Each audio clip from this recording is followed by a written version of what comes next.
Hindi ko kayo pinipilit na maniwala sa akin. Makinig kayo kasi ako galing talaga sa baba. At itong lahat na ito dumaan sa akin. Koy, lahat dyan. Gambuwa.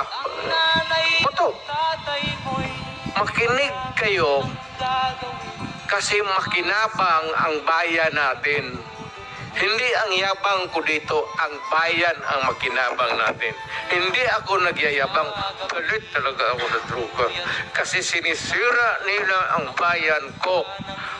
Ang mahirap dyan, ang mga anak. Yun ang sinasabi ko, lalo na yung mga nanay na nagtrabaho doon sa Middle East, na rape, inaabuso na nila. Tapos magpadala ng pera dito para sa pag-aaral ng mga bata. Pag-uwi nila after, umiyak dyan sa harap ko, nagligid-ligid, ano bang tigid-ligid sa Tagalog? Gulong-gulong dyan sa harap. Kasi yung pinapadala ng pera pala na, yung dalawang anak niya, babae, puro doon sa droga na punta yung... Kaya kung makita mo, ewan kong, hindi kasi kayo sa babae. Kung ikaw ang mayor, makikita mong ganon ang sakripisyo ng tao, dugo, pati pawis.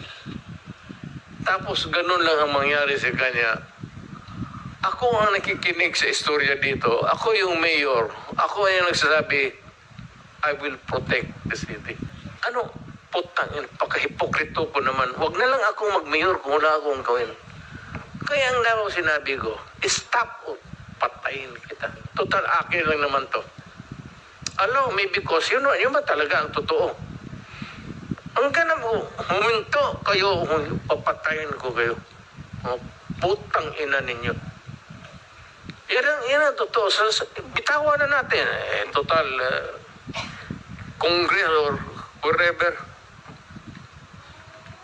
we know the sanctity of the institution of Congress. But there is always a time to let go of